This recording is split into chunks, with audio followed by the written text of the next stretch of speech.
Hello and welcome to my conversation with Jacob. So, Jacob, I interviewed him back in 2022, 3 years ago, which is forever ago. My life has completely changed. Your life has completely changed. If you want to watch his original, Absolutely same. yeah, if you want to watch his original interview with me, I'm going to leave it in the description. Today, really wanted to discuss something that is I know my viewers are going to really resonate with this because a lot of us have parents that are still in the organization. As many of you know, my mom is in the organization. My father is not. My father's Catholic. My mother has been a regular pioneer for over 35 years.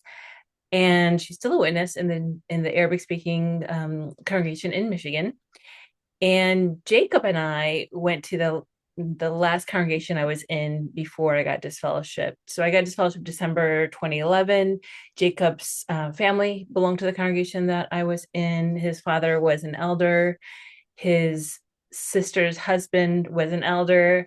So yeah, wanted to bring him along because both of us have visited our families in the last 6 months. And Jacob being the son of an elder and also having been out for such a long time, he left way before I did. But I really thought it would be a great discussion for us to talk about how it feels like to still have parents in the organization and how a recent visit was like to visit our parents who are still very devout active witnesses and what it was like for us, because I feel like both you and I have really worked through the religious trauma, also have really made peace with the fact that our parents have chosen the religion over us, and are in a really great place to talk about like what it's like to not hold grudges against the religion, not hold grudges against our parents for choosing the religion, and just give people clarity of how our conversations were like with our parents after, for me being out for 13 years and for you being out, what, 17 years, 15 years? I know you left far before me. 20, 22 years. Oh my gosh, 22 years. You're so young when you left. Yeah, so if you want to go and if you want to talk a little bit about like what it was like maybe from like the transition, because I know like 3 years ago you were still in a rough spot with your parents and my mom was still not talking to me. So they changed the rules back in April of last year where they can slightly talk to the non-witnesses or the disfellowship people, but it was more so just to bring them back into the religion. So the fact that your parents were also pretty much shunning you and ostracizing you, what has that been like from, let's say, the last couple of years into where you are right now? And bring us a little bit about maybe into the most recent visit. I know it's gonna maybe we can start with what the transition was like from when you left the organization to building your life outside of the organization and what your parents were like. We'll discuss maybe later um, what it's been like in the last 6 months. So if you can talk about from the time you left the organization till the time where you were like really building your life outside the organization. So maybe the first 10 years of your life outside of the religion. What were your parents? Sure. Okay, that's a good timeline. So for me, when I first left the religion, it was more of I didn't get this fellowship. I just left. I think some people call it faded. There's terms that everyone has, but there was no YouTube or social media when I left 22 years ago. Um, and when I left, it was more just like hiding. It was more just like hiding for me, just avoidance, hiding, not having a straight conversation with anybody about it, and just, busying myself with life and work. And then moving out of state, probably about a year. Yeah, about a year or so after I left, maybe a year and a half after I left. So for me, moving out of state, I grew up in Michigan and then moved to New York. Moving to New York, it opened up a whole new world for me. And I didn't have to worry about running into people that I knew. I didn't have to worry about being at the grocery store and seeing somebody from the Kingdom Hall. So it was almost this like whole fresh opportunity for me to recreate myself and recreate my life. And I share that because not everyone's in the same situation. And to this day, I have friends who are either disfellowshipped or who have faded out also, but still live in the area where they grew up or their congregation was. And that's a very different situation because those friends that you grew up with are still around. You know, you still might run into people at the grocery store or at a store. And, there's the stresses and anxieties and concerns and fears or whatever comes up for people in those situations. So for me, I think we talked about this in my last time in the last video that you posted. I can't remember specifically, but it was really emotionally and mentally difficult for me for a while.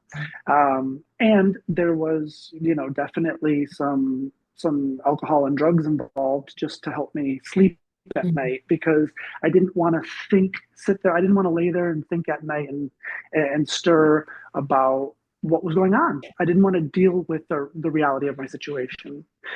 Um, because I had just kind of faded and I didn't make any kind of like declaration of I'm out, I'm leaving, I'm, renouncing my faith or um, whatever the terms are, when you leave the religion. Um, how it worked was my parents, my parents knew. They knew that I was gay and obviously that I wasn't going to meetings anymore. Um, but I was living in kind of this gray area because of that. And so they didn't really actively reach out to me very often, but there was a time when I would just really regularly, like once a month or so, make an effort to reach out to them.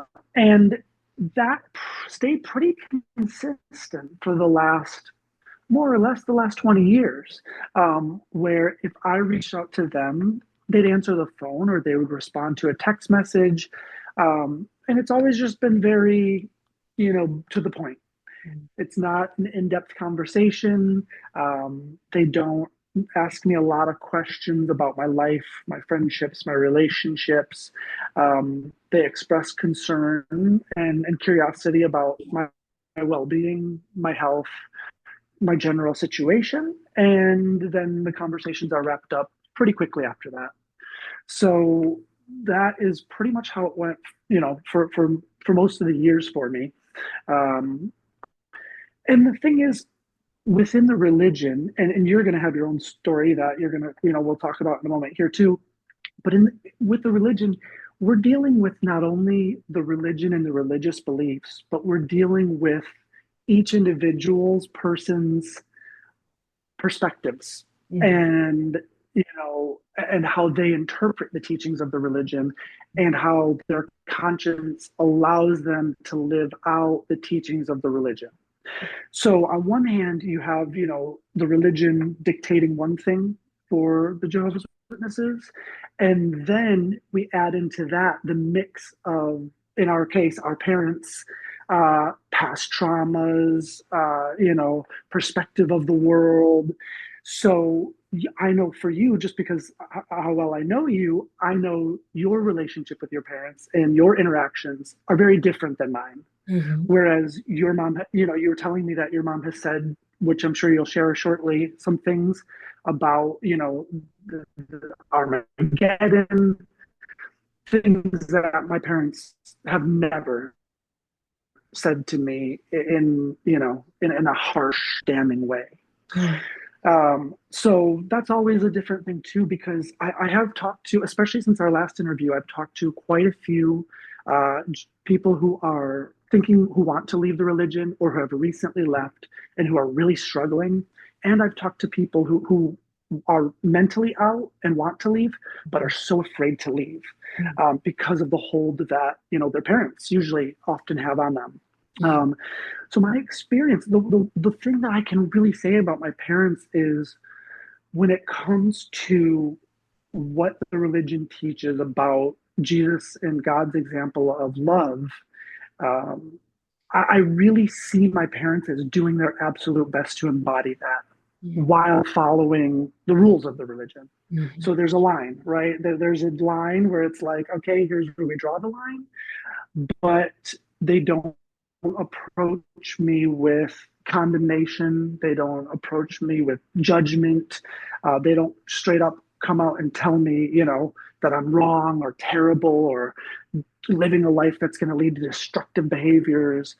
So I'm fortunate in that way, that that they don't try to put that pain or judgment on me. Mm. That's so, so good. I mean, I think, yeah, like you said, our parents are very different. Me coming from Yeah. a Middle Eastern background, that adds another layer of shame, I guess you can say, to and being a woman. And I'm not first generation American. I was born in Iraq, and for me to now have my second marriage fail and now entering a new relationship and sharing that socially, through social media, has also put another layer of the amount of shame and guilt my mom has put on me. So I actually got disfellowshipped December 2011, and I tried to get back into the religion for 2 years just because my whole community was there. I didn't know anything and everything outside of the religion. It's like they say that you're either going to be a drug addict, a prostitute, or a homeless person if you leave the organization. So what was I to know better? Like that's all they fed us night and day. So of course I was, and all my friends and family and my mom. Like I, of course, I was going to try to get back into the religion, and I had promised my mom I was going to get back into the religion. So I tried so hard to get back into the religion. Still living in Michigan, and just like you, I left Michigan. I moved to Chicago, but for me, it wasn't like 100% a choice to move out of Chicago. I had applied for a position in Chicago, and I asked them not to call my current position, which was in Michigan. But the company I interviewed for went ahead and called my current position Michigan, and then my job asked me, "Oh, are you leaving us?" And I felt like it was my sign from God to leave Michigan because, like you, it was like a fresh start. And I know that's a trauma response to leave a situation and want a fresh start. But for somebody like you and I, who were witnesses, who our entire community now looks at us as if we were dead, to leave that community, to leave that area, and to start somewhere where now we can make new friends, meet new people, have fresh faces, is actually healthy, for me to have had that opportunity. It also demonstrates an act of bravery. Like, you know what? I'm ready to start a new life. I'm ready to create something that is bigger than me. Because when we were in the religion, they made us feel really small and they were really big. And once you start leaving and start deprogramming yourself and working on through the religious trauma, you realize they're the small ones. And then you start becoming bigger. You start critically thinking for yourself. You connect to your intuition, your gut feelings. You have thoughts that you didn't even think were possible. You start thinking about God, the universe, so many different things, your body, your mind, your everlasting life. Like you start questioning things, Armageddon, like literally everything you start questioning. And there's no right or wrong answer for anything. It's about what you believe. So to think that we were Mm-hmm. believing a man-made set of rules, because that's what they were, a man-made set of rules, is beyond me. And the fact that we were brainwashed into thinking this day after day is beyond me. So for 2 years, I was trying to get back into the religion. I wrote 4 letters of repentance, all of which were denied. So between living in Michigan and then I lived in Chicago for 1 year and 2 months, all my letters got denied. And then in December 2013, so 2 years after I got disfellowshipped, I moved from Chicago to Southern California. And on my drive there, I had talked to my ex-husband, Chris, who was a Jehovah's Witness. My car had broke down and he was an engineer and he needed a little bit of guidance from him. And I hadn't spoken to him in like a year and a half. And he wasn't really allowed to speak to me, but he had a really long conversation with me. And I told him where I was in my stance of coming back to the religion. Like I wrote 2 letters, and what he said to me, he said, "Sounds like you're gonna get back at any minute." And I said, "Yeah, that was my plan." And then from the drive from Chicago to California, I had that 2 days to really think about like, why am I trying so hard to put myself in a position Mm, that keeps on rejecting me? Like, why? What's happening? And I realized I was in the religion for my mom because my mom um, became a witness when I was 6. My two older sisters decided they didn't want to be witnesses. And my mom had such a hard life that I decided, you know what, my mom deserves one girl to follow her lead. And maybe she will love me in the way that I need to be loved because my mom is very non-empathetic, very judgmental, very she can be very condescending. She has a lot of narcissistic traits, and everything's about her, which is a very strong characteristic among the Jehovah's Witnesses is narcissism. So mm, if we can mm, conglomerate a narcissistic parent into all these different traits, it embodies the religion. Like thinking they're the best, thinking their way is the only way. It's like all these traits of the religion as if it's a narcissistic parent. So for 2 years, I tried to get back into religion and realized I was doing it for my mom. And then once I decided I didn't want to be in the religion anymore, I was like, okay, what is life going to be like outside the religion? Now I get to make friends because for that 2 years, I wasn't allowed to make friends and I couldn't speak to my old friends. So I was like the loneliest time in my entire life. I call those 2 years purgatory because it's like you were between these two worlds of Jehovah's Witnesses and the outer world. And then once I decided I didn't want to be in the religion anymore, a couple months later, I met my second husband and I was a hot mess. And we got married after 2 months. He needed paperwork to live in America. And I was going back home to visit my family. And it was just, I wanted to introduce him as my husband and not my boyfriend. Being 34, being Middle Eastern, it was just kind of inappropriate to introduce my boyfriend as a boyfriend. So we got married right away. It was rushed, it felt rushed and forced and did not know him at all, didn't understand he had very unstable moods and a lot of other characteristics that were just totally horrible for me. But again, he really helped me through my religious trauma. He helped me through family issues. He was so helpful with different things. But I relied on him so much. And my abandonment wound was so big due to the disfellowshipping of the Jehovah's Witnesses and my whole community leaving me that I was in that relationship for far too long because I felt if he left me, I would die. I would rather die than him leaving me or me leaving him because that triggered that abandonment wound so much. And like I said, I was in that relationship for 9.5 years, way too long because I even wow. told him, I said, if you leave me, I feel like I will have suicidal thoughts. And he understood. And he said, how does that make me feel? And I'm sharing this because it is so important for us to recognize these abandonment wounds that we have due to the disfellowshipping and what that looks like to stay in an unhealthy relationship or to keep people and be in a situation where you no longer serves you, where you know is disempowering you, where you know that if that person leaves, it's going to trigger that wound. But you need to allow yourself to be in that pain to heal. Because if you're in that relationship Mm, for far too long and you are knowing that this person leaves is gonna trigger this, and I'd rather die. You need to be alone to heal in that situation. So I spent 2022 healing from that 2022, and we tried for a couple months to get back together for 2023, and it was the worst time in our life. In the summer of 2023 is when we decided to break up. And yeah, so we broke up in that summer, and I decided, I'm going to spend the rest of the year and 2024 really healing on myself. And it has been quite a journey. And my mom stopped talking to me for 12 and a half years.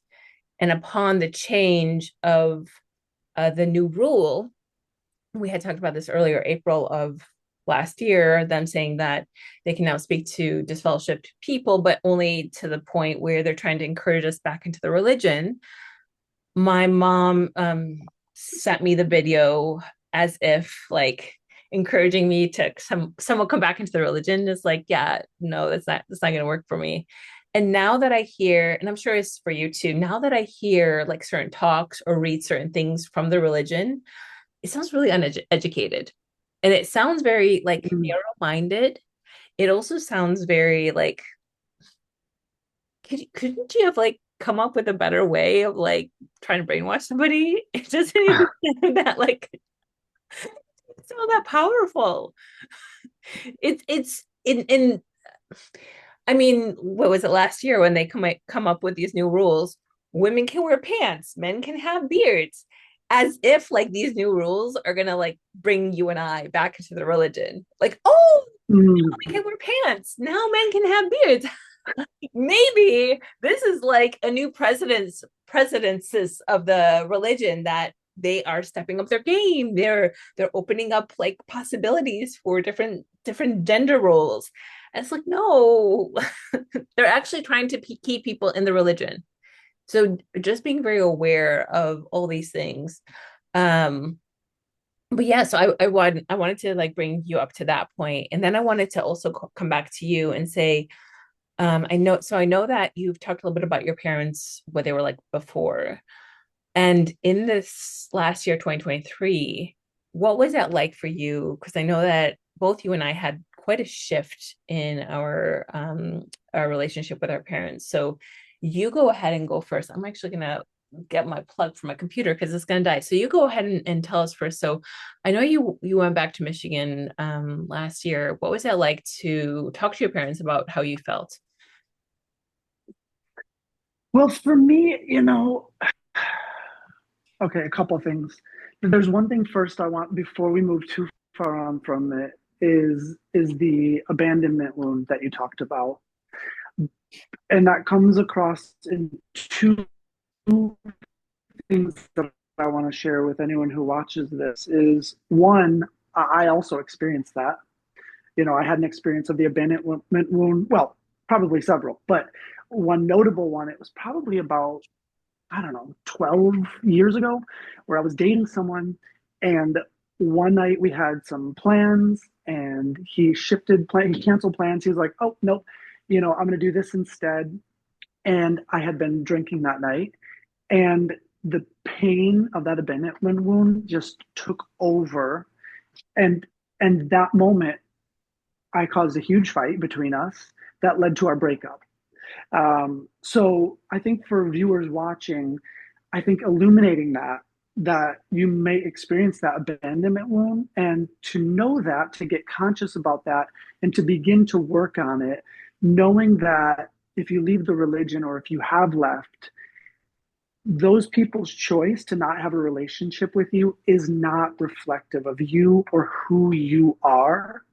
And it's so empowering to become conscious of that, because it's not if, when you end up in a situation where anyone chooses something over you, be it for a night or an entire relationship, you got to really get conscious about the thoughts that you're having, the emotions, and where it's coming from, so you don't choose destructive choices.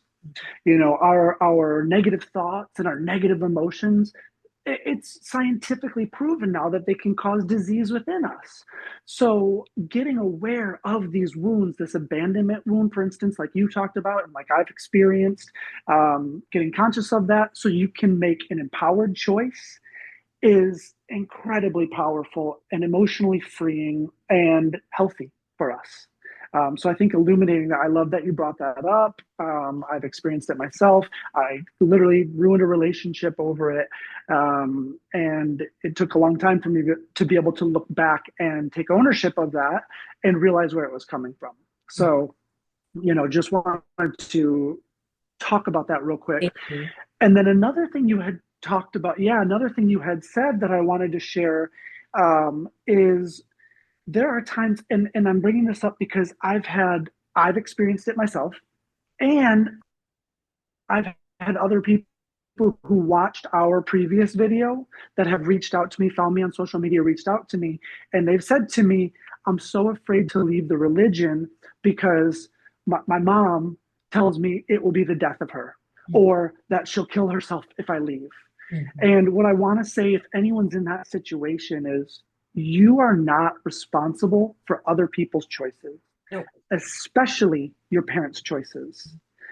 And if any of our parents decided to do something destructive, to even go as far to take their life because of a choice you make to leave the religion, that is not your guilt to carry.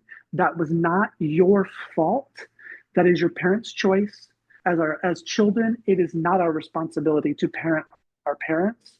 We are not responsible for their choices. So I wanted to also illuminate that because it had come up and make that very clear, that just because they're our parents doesn't mean they're completely emotionally matured. Mhm. And that is a manipulation tactic that comes as a fear and trauma response from their own pain that they have not yet dealt with in life. So, And there are ways, there are tactics. I'm actually gonna chime in and just say that as a child, your parents probably made you feel that you were responsible for how they felt. So if they were angry, if they were just in a nasty mood, you felt responsible for them. Or maybe they even said to you, like, yeah, you're making me feel this way, or stop acting that way. And you felt your emotions was actually evoking how they felt. So now that you're an adult, you're like, okay, I need to behave in a certain way to keep my parents neutral. And like you said, if I left the religion, then my parents are going to go irate again on me because that is what they did to me as a child. But look at the pattern. Look at the pattern. Did one thing of you doing your own thing really cause your parents to act a certain way? Or was it kind of like a repeated behavior that they were just saying something to get your attention, to get you to be manipulated and do the things that they wanted you to do? Like, look at your whole life story. Don't just take it at face value at today and what they are saying to you today. And like you said, Jacob, if they say that you are not responsible for them or their behavior in any shape, way, or form.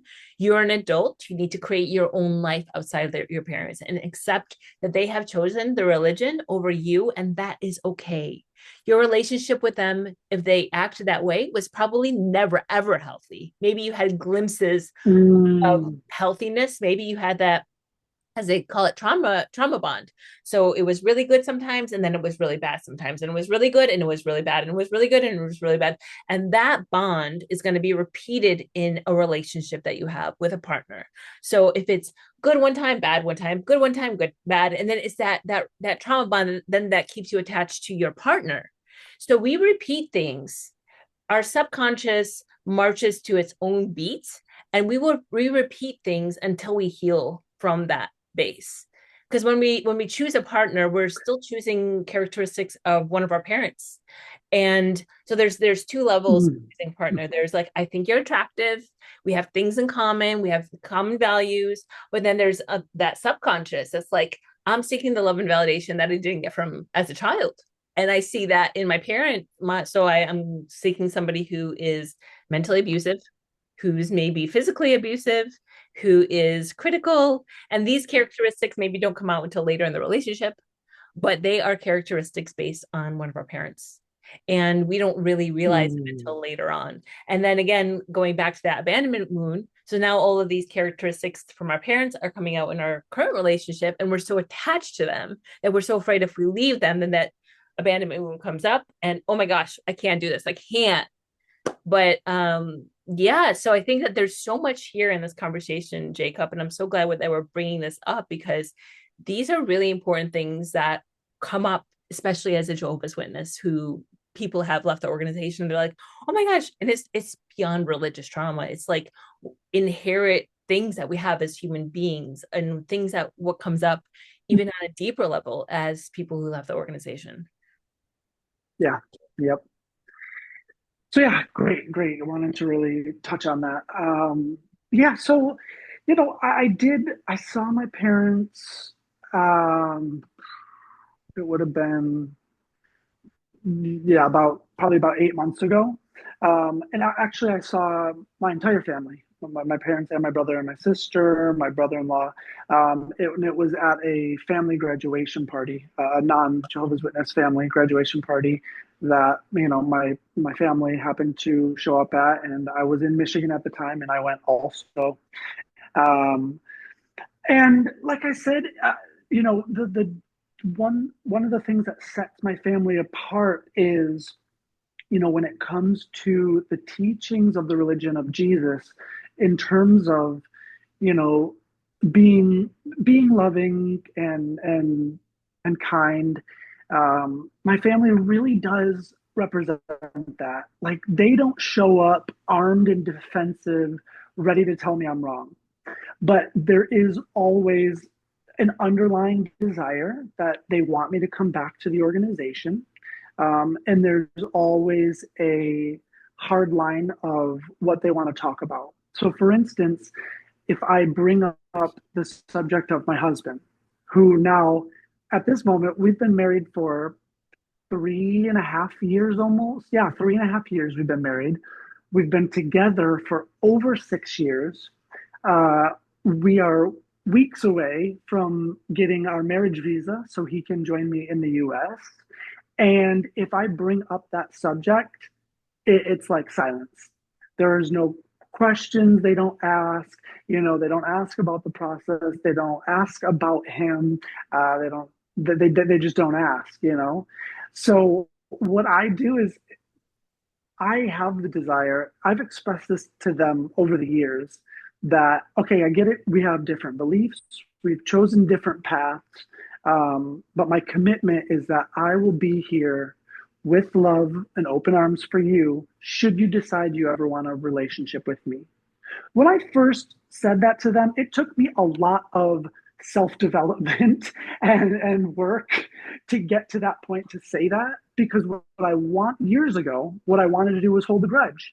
I wanted to be right in my judgments. I wanted to be right that they are making the wrong choice, that they're my parents. They should have a relationship with me. They owe me that as their child. And then I realized they don't.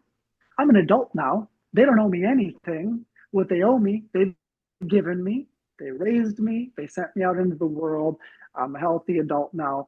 So once I let go of my expectations of them, I was able to stand there and say, just as you don't agree with my lifestyle, which they have said, they don't agree with my lifestyle, I said, I don't agree with your lifestyle. I said, however, I will be here with open arms and love should you want a different relationship. Oh, did we freeze up? There you go. Okay, uh, great. So one thing I found through that process, one thing I found is I really do my best to often go back to like a compassionate self inquiry.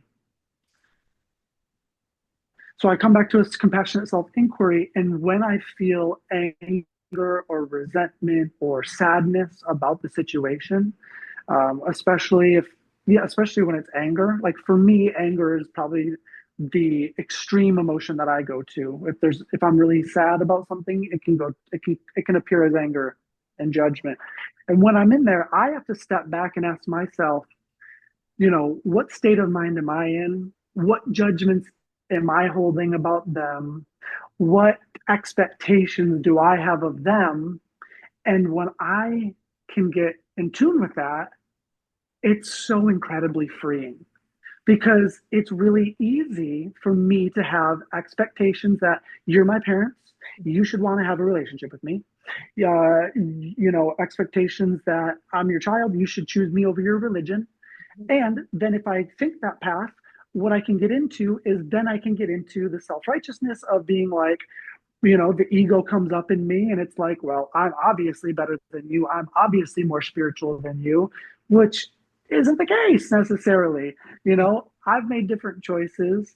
And when I get stuck in that anger and resentment, I have to reflect internally and do self inquiry to say, where am I holding judgments about them?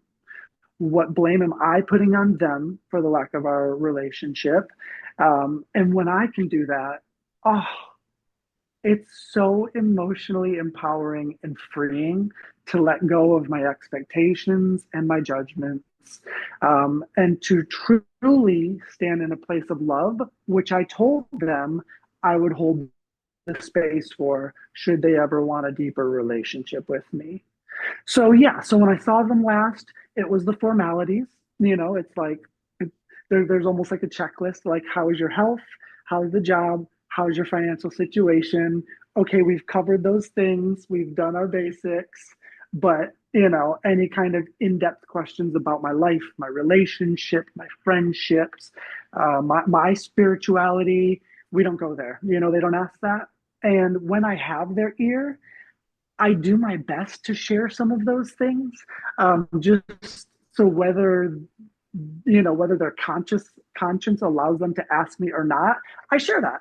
Mm. And in that situation when we're at a graduation party together, I have a limited listening of them, and I'm grateful, that they're not angry and resentful and damning to me.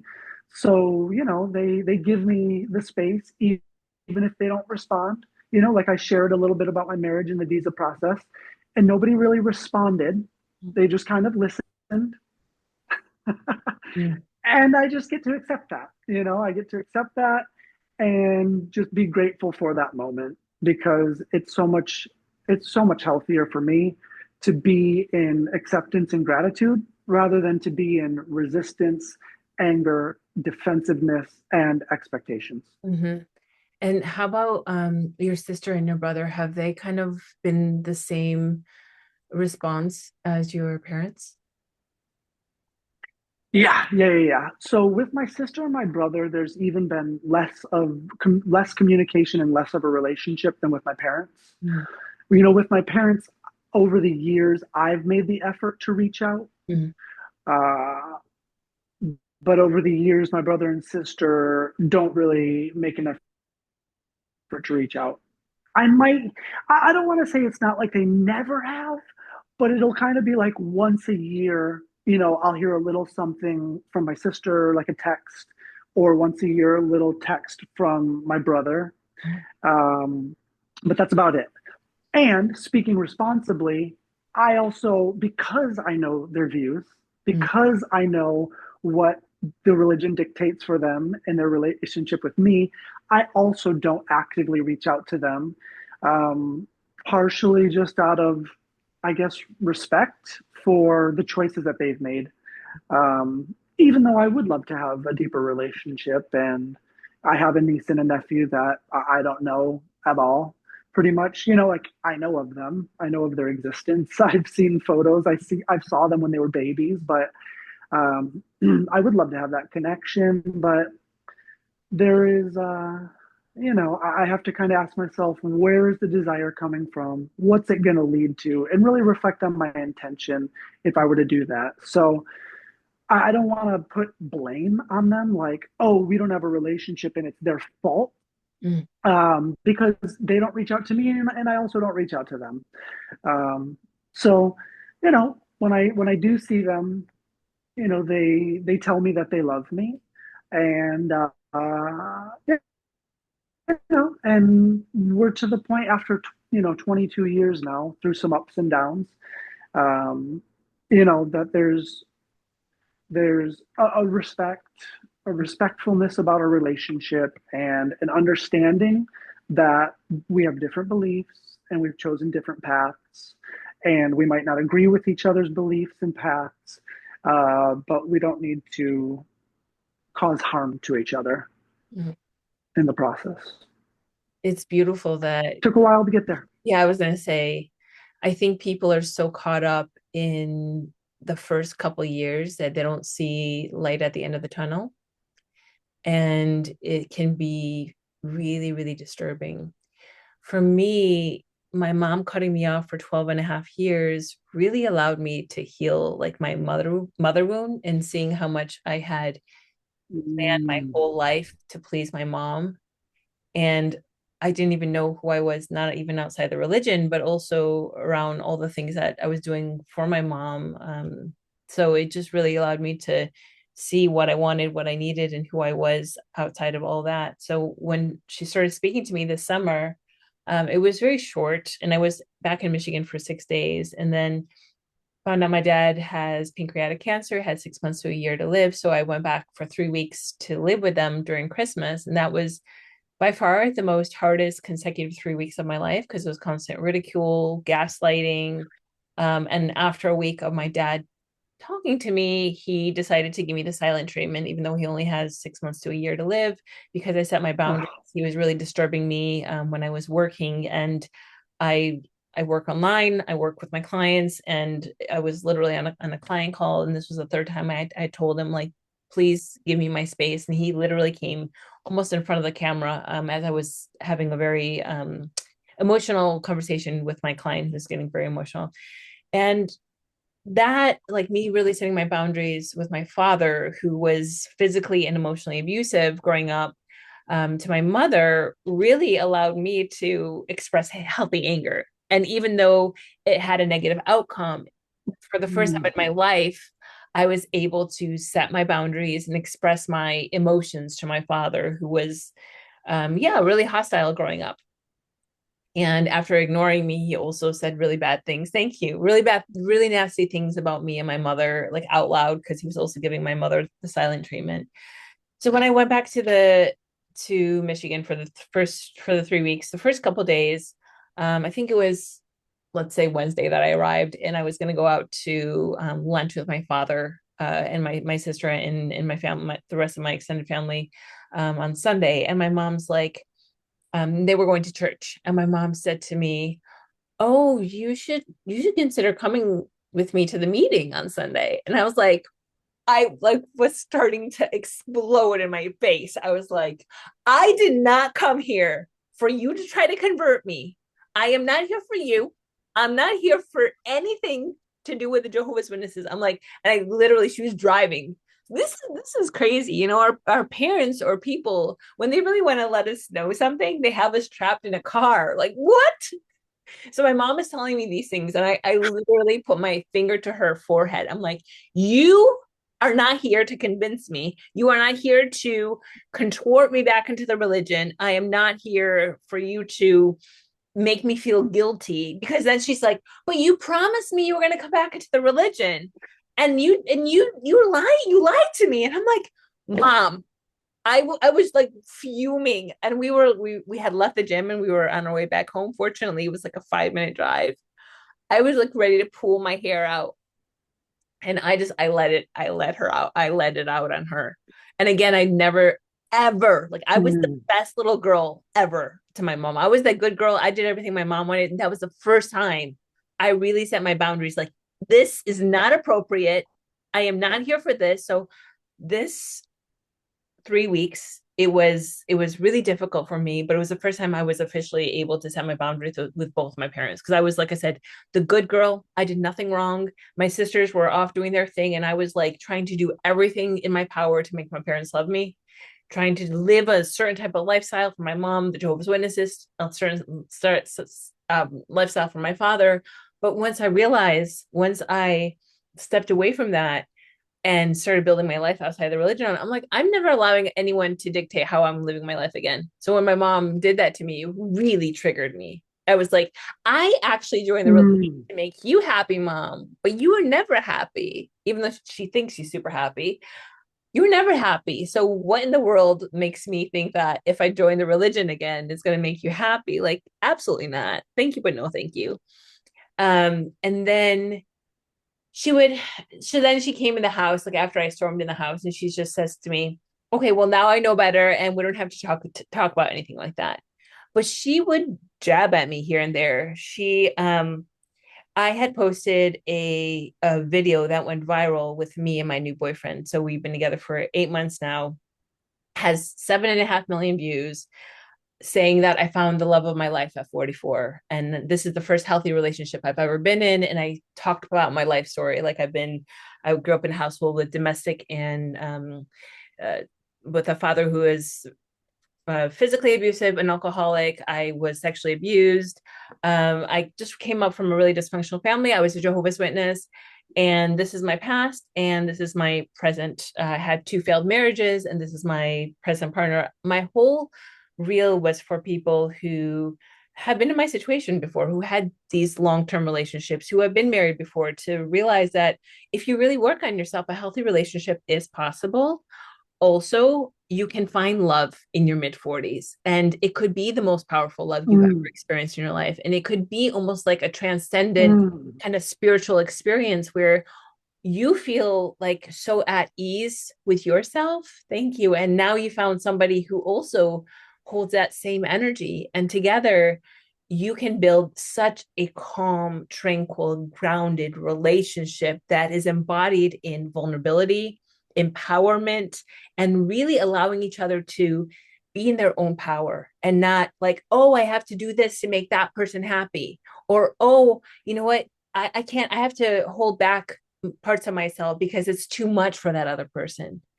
It's a very, very healthy relationship. And what that feels like could feel really scary for somebody who hasn't really fully healed yet and could feel like I'm going to do something to fuck up the relationship or maybe make that person go away. But I have worked so hard on myself, and I feel like this partner is like the gold at the end of the rainbow because I've lived this crazy life, and now Mm. getting like that bonus that I've been waiting for my whole life, and it feels really good. So my mom, she's like, you should be embarrassed that you're posting about your boyfriend on social media. You're like they in Arabic, they're like, you're like a girl on the streets.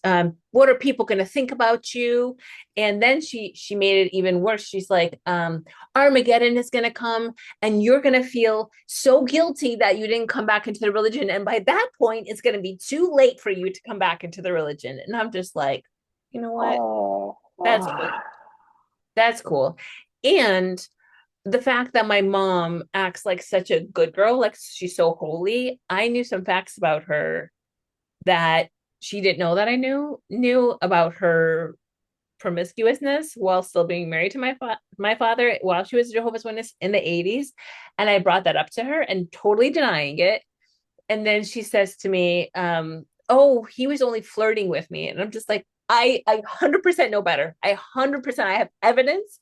So after that point, she was actually kind of nice to me. And a sister who had studied with me for like 10 years called and she was talking to her and she tells her, yeah, Vivian has chosen not to be a witness anymore, but that's okay. And I was like, she's saying that's okay that I'm not that I'm choosing not to be a witness anymore. And I really think it's because I called her out on like being promiscuous. And yeah, she was actually, I believe mm. she was publicly reproved. And this was like in the late 80s. This is how I know about this because somebody else told me. But I've been holding this secret for like 15 years. So it was like perfect opportunity for me, like, oh, mom, you think I'm a whore? I'm about to tell you something. I know you think you're holy because you've been a regular pioneer for like 35 years and you brought in over 100 people in the religion, but also I know a secret about you. And I can guarantee you that every single person in the organization that acts like they're all holy or almighty, whether it's a male or female, they have some really dark, dirty secrets in their closet, Mm. whether they are a pedophile, uh, had several partners while they were still in the religion. I've heard so many stories. I mean, I've shared this with you earlier, but I've done over 100 interviews in a 2 year span on this channel. And now it's been over a year since I've interviewed anyone. But I've learned so much of the culture and the secrets underneath the holy people in the religion, the circuit overseers, the pioneers, the Bethelites. And it really opened my eyes to see that Jehovah's, and my mom said that I was disfellowship because, of course, Jehovah clears out the dirty people in the religion. I'm like, oh, whoa, whoa, whoa, whoa, whoa, whoa, wait. Like, can we talk about the pedophiles in the religion?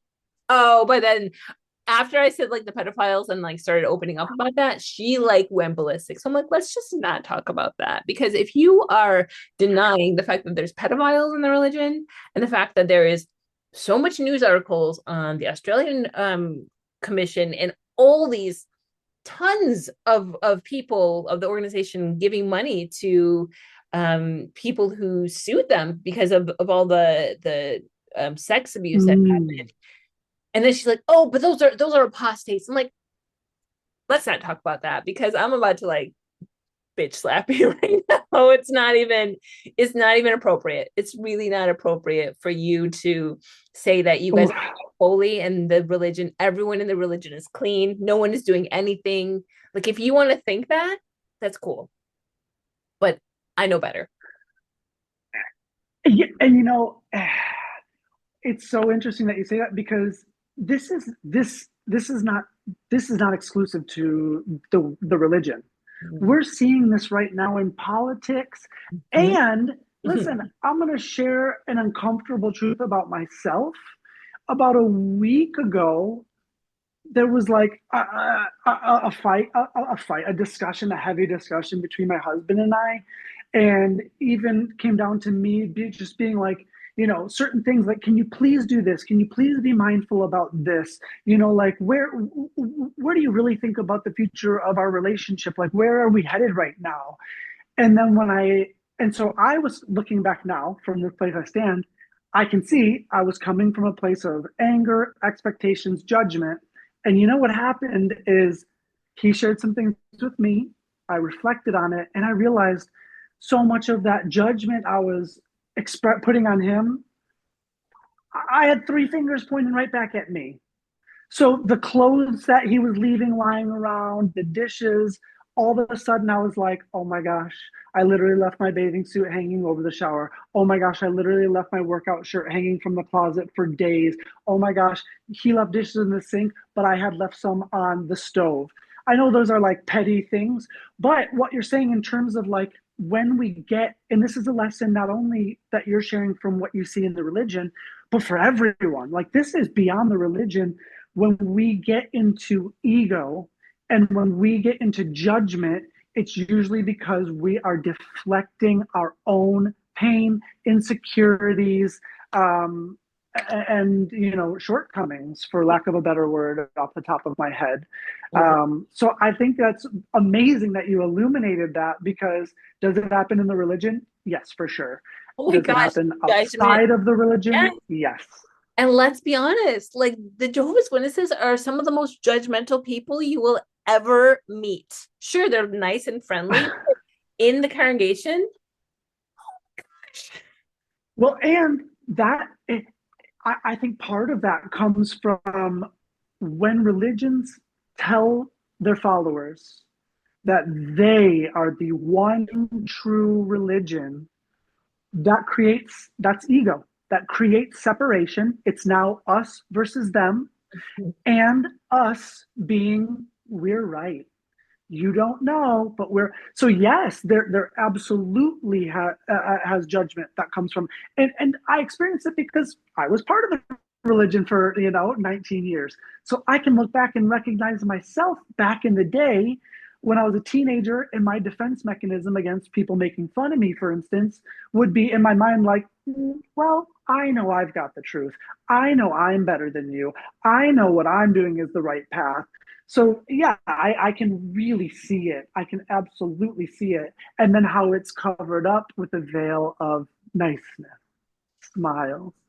Um, yeah, but it's a condition, it's a condition even far beyond the religion that we're really seeing right now in our current political situation in the US, as well as rampant throughout the world. And having this conversation, having that illumination of this is beautiful, because the first thing that we can always do, and I love that you do healing work, I do the same, is, when I start experiencing that, I'm like, okay, where is that also within myself? And how can I break through that? Because if I can't fight fire with fire. I can't sit there and be like, oh, they think they know what's best, but actually I know what's best. It's like I can only make the choices that align with my values and keep me in alignment with the type of relationships I want to create. And that's tough sometimes when we really think like, if our parents weren't in the religion, I would have an amazing relationship with them, you know? But on the flip side, they're thinking, if my son was in the relationship, we're in the religion, we'd have an amazing relationship. So that's why, to find my peace these days, it's like me being at peace with their choices. And, if it means we don't have a close relationship, okay, okay, okay, then that's what that means. But my personal power is important to me.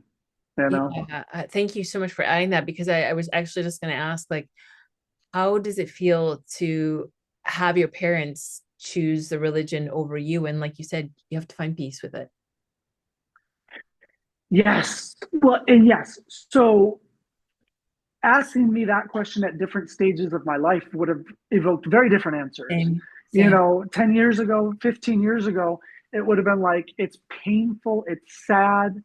But when I step out of this is a little veering off from the conversation, but it's my spiritual beliefs. When I step out of ego, and what I mean by ego is my, anytime we attach my to anything, it starts to take on ego because it creates separation. So my beliefs, my emotions. Mhm. So when I step out of my beliefs and emotions and I look at the situation as a neutral event, okay, my parents have made a choice. My parents have made a choice. Am I going to let their choice dictate my emotions? So, how does it feel 10, 15 years ago? Sad, angering, hurtful. How Mhm. does it feel now? Ah, I would love to have a loving relationship with them, um, but I'm not going to let their choices dictate my emotions. So now it's just like, okay, it's a choice that they're making, and I also am making a choice. Um, the idea of a close, loving, connected relationship sounds beautiful and amazing. But that's just not the reality of it at this time. So I'm at peace with it. And it took time to get there, and it took a lot of reflection to get there. And when I'm at my lowest, and when I'm at my unhealthiest within myself, then it feels sad to me.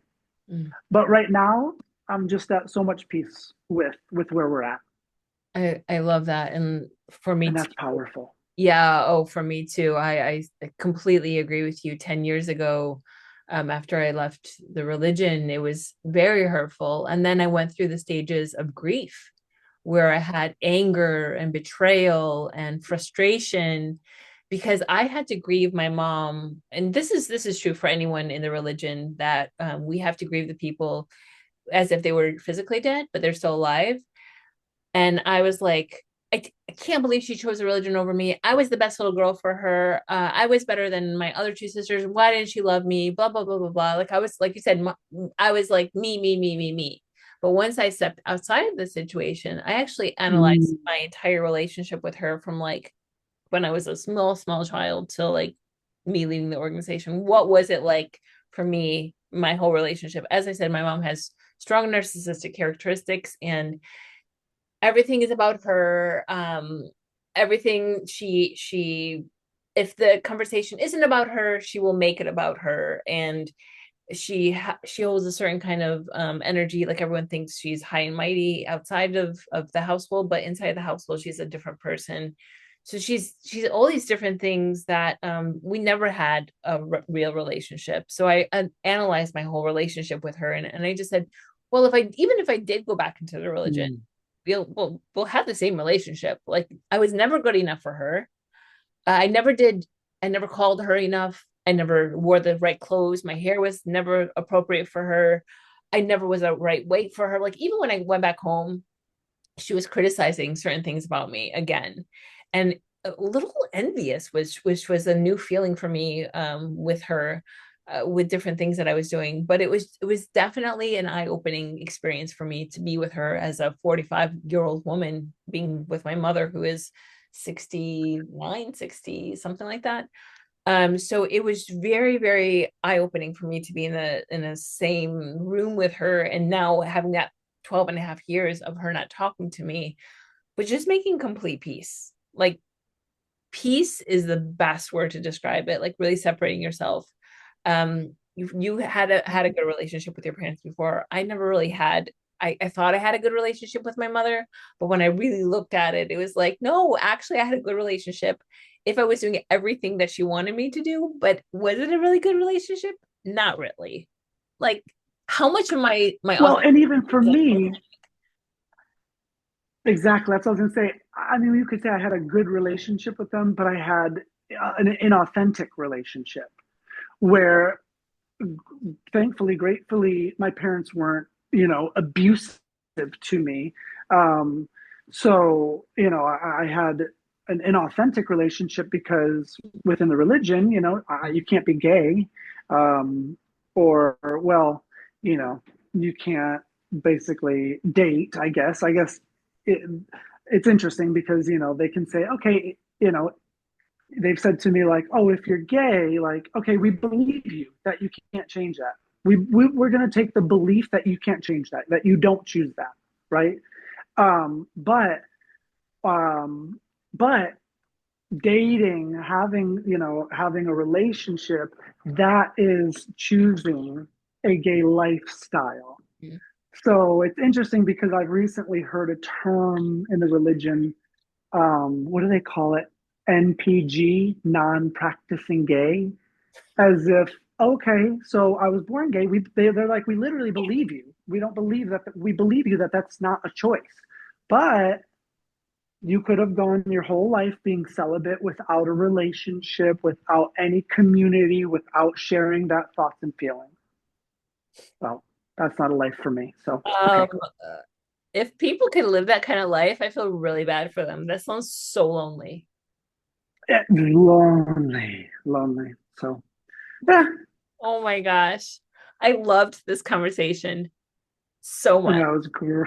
Me too. So much, Me Jacob. too. I I was just sharing with you, I haven't posted on my channel in like 3 months. I think this is such a great piece of content, from what I thought we were going to share. It went so deep into different topics. So I think this is such an empowering video for people just leaving the organization, people who are still in the organization, people who have been out for a while, just to see different perspectives of where life can be and what it takes to Yeah. work through certain things. Yes. Yes. And I'd love to end it there because, especially for those who mentally are out of the religion, but physically are in or are afraid to leave, you will go through suffering.